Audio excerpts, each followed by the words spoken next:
तो दोस्तों जिस मूवी का हम एक्सप्लेनेशन करने जा रहे हैं उसका नाम है एनाबेल पार्ट 1। दोस्तों मूवी के स्टार्टिंग में ही डोल बनाने वाले एक आदमी को दिखाया जाता है जिसका नाम सैमुअल था। और जब सैमुअल गुड़िया बना रहा था तब उसे अपने दरवाजे पर कुछ आवाज सुनाई देती है। तभी दरवाजे के नीचे से एक चिट मिलती है। सैमुअल जब इस चिट को खोलकर देखता है तब उस चिट पर लिखा हुआ था फाइंड मी। और तभी सैमुअल अपनी वर्कशॉप से निकलकर अपने घर के अंदर आता है और वहां पर भी उसे एक दूसरी चिट मिलती है और उस चिट में लिखा हुआ था क्लोजर। और ये और कोई नहीं कर रहा था बल्कि उसकी बेटी ही कर रही थी जिसका नाम एनाबेल था। और वो अपने पिता के साथ एक मजाक कर रही थी। और हम देखते हैं कि सैमुअल अपनी बेटी को ढूंढ लेता है और तभी पीछे से उसकी मदर भी आ जाती है। और हम देखते हैं कि उनका छोटा सा परिवार एक हैप्पी फैमिली थी। और हम देखते हैं कि अगले दिन सैमुअल अपने परिवार के साथ चर्च से वापस आ रहा था और रास्ते में उसकी गाड़ी का टायर पंचर हो जाता है। और टायर चेंज करते हुए टायर का नट एक बाहर निकल जाता है जिस नट को उठाने के लिए एनाबेल जाती है। और हम देखते हैं कि तभी एक ट्रक आकर एनाबेल को टक्कर मार देता है और एनाबेल की मौत हो जाती है। और धीरे धीरे वक्त बीतता है और 12 साल बीत जाते हैं। और 12 साल बाद सैमुअल के घर पर 6 अनाथ लड़कियां और एक सिस्टर रहने के लिए आती है जिनका अनाथ आश्रम बंद हो चुका था। और हम देखते हैं कि उनमें से एक लड़की थी जिसका नाम जैनिस था। उसका एक पैर खराब था क्योंकि उसको बचपन में पोलिया हो गया था। और जब जैनिस घर के अंदर जाती है तो वो एक दरवाजे को खोलने की कोशिश करती है। तभी सैमुअल वहां पर आकर उसे रोक देता है और उससे कहता है कि ये कमरा बंद है और ये हमेशा बंद ही रहेगा। इस कमरे में जाने की किसी को भी परमिशन नहीं है क्योंकि ये कमरा एनाबेल का था। और हम देखते हैं कि जैनिस और उसकी दोस्त लिंडा और ये दोनों उसी कमरे में रहने का फैसला करती है। और हम देखते हैं कि बाकी की लड़कियां खेलने के लिए बाहर ग्राउंड में जाती हैं लेकिन जैनिस वहीं पर थी क्योंकि वो अपने पैर के कारण बाहर खेलने के लिए नहीं जा सकती थी। तभी जैनिस के पीछे एक धुंधला साया दिखाई देता है जो कि और किसी का नहीं एनाबेल का ही था। और जब जैनिस पीछे मुड़कर देखती है तो वहां पर कोई भी नहीं था। और अब सारी लड़कियां रात को सो जाती है लेकिन जैनिस को नींद नहीं आ रही थी। और तभी देखते हैं कि जैनिस के कमरे में दरवाजे के नीचे से एक चिट आती है और उस चिट पर लिखा होता है फाइंड मी। और हम देखते हैं कि जैनिस अपने कमरे से बाहर आती है और एक दूसरे कमरे के दरवाजे के नीचे से एक चिट निकलती है जो कि एनाबेल का कमरा था जिस चिट में लिखा हुआ था इन हेयर। और तभी दरवाजा अपने आप खुल जाता है। जैनिस उस कमरे के अंदर चली जाती है और अंदर जाकर वो देखती है कि वहां पर एक कपड़े के नीचे बहुत ही सुंदर डॉल हाउस था। और वहां पर जैनिस को एक चाबी मिलती है जो कि रूम में रखी हुई अलमीरा की थी। जैनिस उस चाबी से अलमीरा को खोल देती है जिसके अंदर उसे एक डॉल मिलती है। जैनिस उस अलमीरा को बंद कर देती है और जैनिस देखती है कि उस अलमीरा का दरवाजा फिर से खुल जाता है। और जैनिस दोबारा से उसे लॉक कर देती है और जैसे ही वो मुड़ती है फिर से वो अलमीरा खुल जाती है। जैनिस को लगता है कि वो डॉल उसे ही देख रही थी और वो उसके ऊपर एक सफेद कपड़ा रख देती है। और जब वो अपने रूम की तरफ जा रही है तब उसके पीछे से सफेद कपड़ा अलमीरा से बाहर आ जाता है और हम देखते हैं कि वो डॉल उस सफेद कपड़े के साथ जैनिस के सामने आ जाती है और वो धीरे धीरे जैनिस की तरफ बढ़ रही थी। और जैसे ही वो कपड़ा पूरा हट जाता है तो वहां पर कोई नहीं होता और जैनिस बहुत ज्यादा डर कर अपने रूम में चली जाती है। और हम देखते हैं कि अगले दिन जैनिस सिस्टर के सामने कन्फेशन करती है कि उसने एक डरावनी चीज होते हुए देखी। वो उसी रूम में गई जहां पर मिस्टर सैमुअल ने किसी के भी जाने पर मना किया हुआ था। और सिस्टर उसकी बात पर यकीन नहीं करती। उसे लगता है कि जैनिस बहाने बना रही थी। और हम देखते हैं कि अगली रात को जब 2 लड़कियां चादर ओढ़कर खेल रही थी तब उन्हें अपनी चादर के बाहर से कुछ परछाई दिखाई देती है और उनके पास जो टॉर्च होता है वो भी खराब हो जाता है। और तभी उन्हें अपनी चादर के अंदर एक खौफनाक चेहरा नजर आता है जिसे देखकर वो दोनों डर जाती हैं और उनके चिल्लाने से सभी लड़कियां डर जाती हैं। और मिस्टर सैमुअल और सिस्टर भी वहां पर आ जाती हैं। तब वो लड़कियां बताती हैं कि हमने यहाँ पर आपकी पत्नी को देखा। लेकिन मिस्टर सैमुअल कहते हैं कि ऐसा बिल्कुल नहीं हो सकता क्योंकि काफी सालों से उसकी पत्नी चल फिर नहीं सकती। वो सिर्फ अपने कमरे के बिस्तर पर पड़ी रहती है। और उन दोनों को भी लगता है कि उनका ये वहम होगा। और अगले दिन जैनिस को एक फोटो नजर आती है और वो फोटो एनाबेल की थी और उस फोटो में एक डॉल भी थी। और जब वो उस फोटो को देख रही थी तभी उसे कुछ म्यूजिक की आवाज सुनाई देती है और उसे सुनाई देता है कि वो म्यूजिक साथ वाले कमरे से आ रही है। और हम देखते हैं कि जैनिस एक बार फिर से एनाबेल के रूम में चली जाती है। जब वो रूम के अंदर आती है तो उसके सामने एक लड़की बैठी हुई थी और वो लड़की और कोई नहीं बल्कि एनाबेल थी। जो कि 17 साल पहले कार एक्सीडेंट में मारी गई थी। और एनाबेल जैनिस से कहती है कि क्या तुम मेरी मदद करोगी।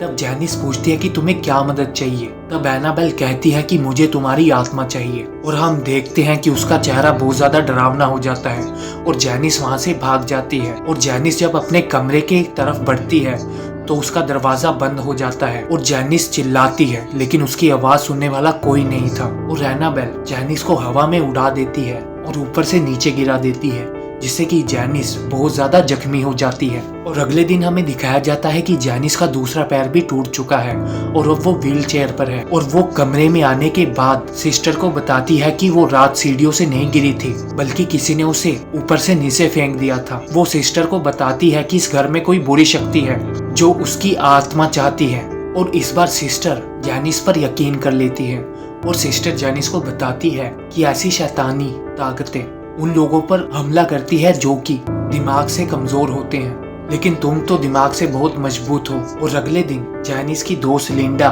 उसके पास आती है और हम देखते हैं कि जैनिस का दूसरा पांव भी टूट चुका था, इसलिए वो ऊपर सोने के लिए नहीं जा सकती थी, इसलिए लिंडा को ही अकेले ऊपर सोना पड़ेगा। और हम देखते हैं कि जब लिंडा ऊपर जाती है तो उसे भी एनाबेल के कमरे से कुछ आवाज सुनाई देती है।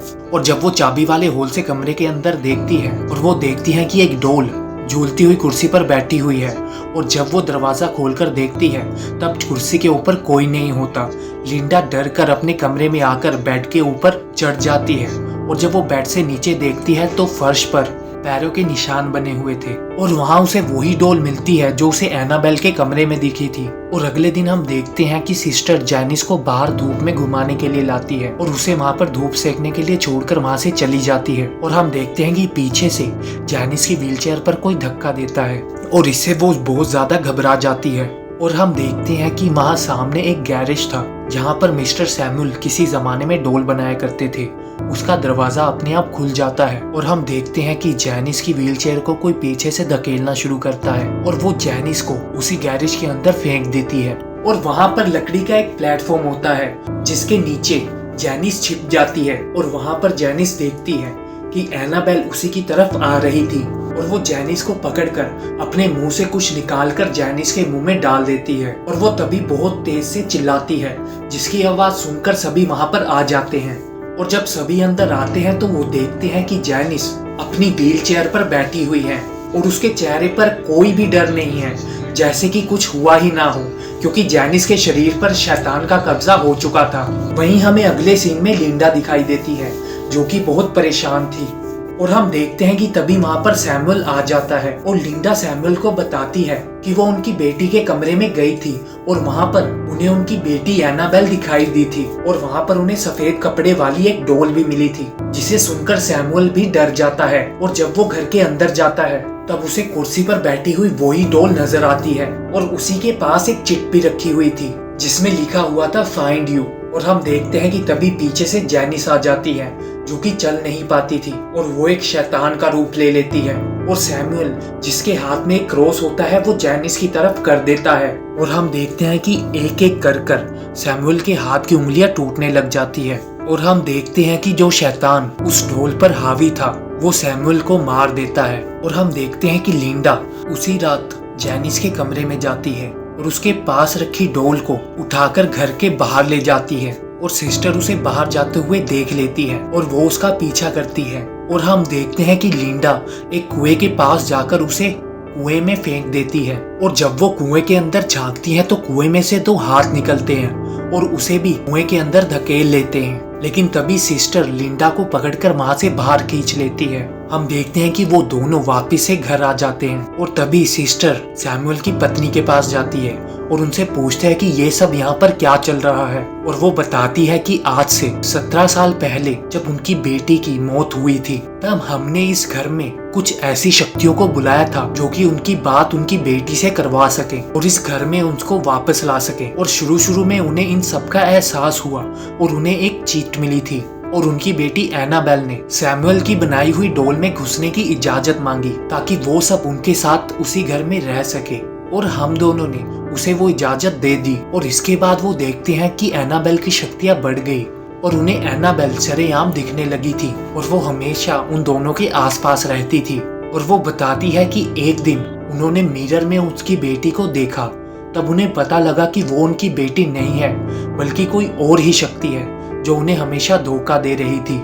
और एक दिन जब वो क्रॉस लेकर उसके पास गई थी, तब शैतान अपने असली रूप में आ गया था और उसने उन पर हमला कर दिया, जिससे उनकी एक आंख को बर्बाद कर दिया था और ना वो कभी बाद में चल पाई। और वो कहती है कि फिर मेरे पति ने चर्च से मदद मांगी और उन्होंने एक बाइबल के सारे पन्नों को निकाल कर एक अलमीरा के चारों तरफ लगा दिया और फिर वो डोल जिसमें कि शैतान का कब्जा था, उस डोल को उसी अलमीरा में बंद कर दिया।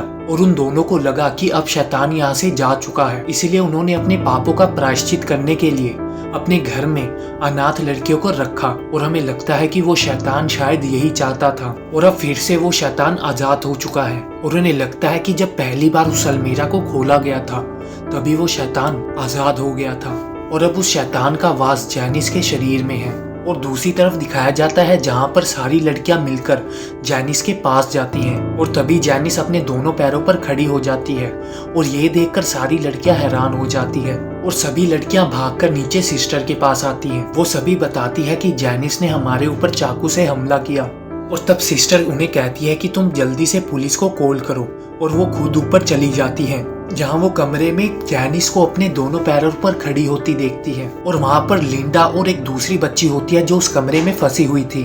और अब हम देखते हैं कि सिस्टर प्रार्थना करना शुरू करती है और हम देखते हैं कि जैनिस अपनी शक्ति से उन्हें हवा में उड़ा देती है और तेजी से एक शीशे में देकर मारती है, जिससे कि सिस्टर जख्मी हो जाती है।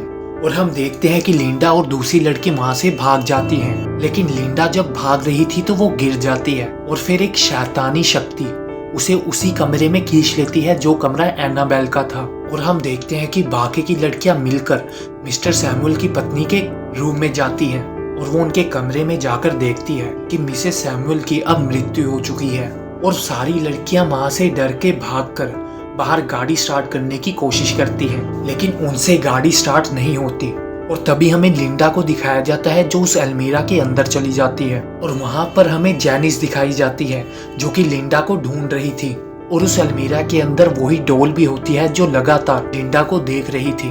तभी जैनिस उस अलमीरा का दरवाजा खोलती है। वो लिंडा को पकड़कर चाकू से मारने ही वाली थी कि तभी वहां पर सिस्टर आ जाती है जिसने अलमीरा में से उस डोल को निकाल लिया होता है। और जब जैनिस भागकर सिस्टर के ऊपर हमला करने लगती है तब वो क्रॉस वाला लॉकेट जैनिस के गले में डाल देती है। फिर वो डोल और जैनिस को अलमीरा के अंदर धक्का देकर बाहर से बंद कर देती है और उस अलमीरा के आगे एक बहुत बड़ी अलमीरा को गिरा देती है। फिर हम देखते हैं कि सिस्टर लिंडा को लेकर घर से बाहर आ जाती है जहाँ पर बाकी की लड़कियां भी थी। वो बाहर खड़े होकर देखते हैं कि उस घर में बहुत ज्यादा हलचल हो रही थी। घर की जितनी भी लाइट्स थी वो सब फूट जाती हैं और वो देखते हैं कि घर में पूरा अंधेरा हो चुका था और सब कुछ शांत भी हो चुका था। और फिर थोड़ी देर में वहां पर पुलिस पहुंच जाती है और जब वो उस अलमारी को खोलते हैं जिसके अंदर जैनिस को होना चाहिए था और वो देखते हैं कि उस अलमीरा के अंदर एक छेद था और जैनिस वहां से भाग गई थी, लेकिन उस अलमीरा के अंदर वो डोल अभी भी वहीं थी। और हम देखते हैं कि अगली सुबह चर्च से फादर वहां पर आते हैं और फादर वहां पर कहते हैं कि ये घर अब पवित्र हो चुका है, लेकिन लिंडा उन्हें कहती है कि ये डोल तो अभी भी यहीं पर है।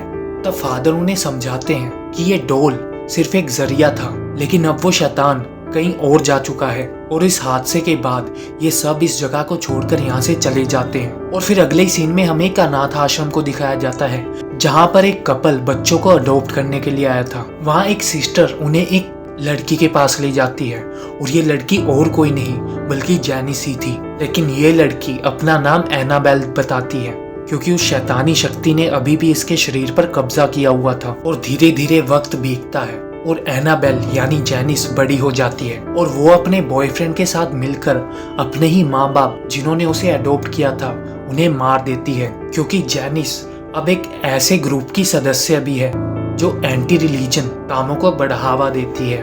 और हम देखते हैं कि एनाबेल के जो पड़ोसी होते हैं वो एनाबेल की मदर की आवाज सुनकर जाग जाते हैं और बाहर आकर एनाबेल के घर की तरफ बढ़ते हैं। और इसी के साथ ये कहानी यहाँ पर खत्म हो जाती है। तो दोस्तों, आपको ये वीडियो कैसी लगी प्लीज कमेंट कर बताइए, और अच्छी लगी हो तो इसे लाइक कर दीजिए और सब्सक्राइब भी कर दीजिए ताकि आप आने वाली ऐसी मजेदार वीडियोस को देख सके।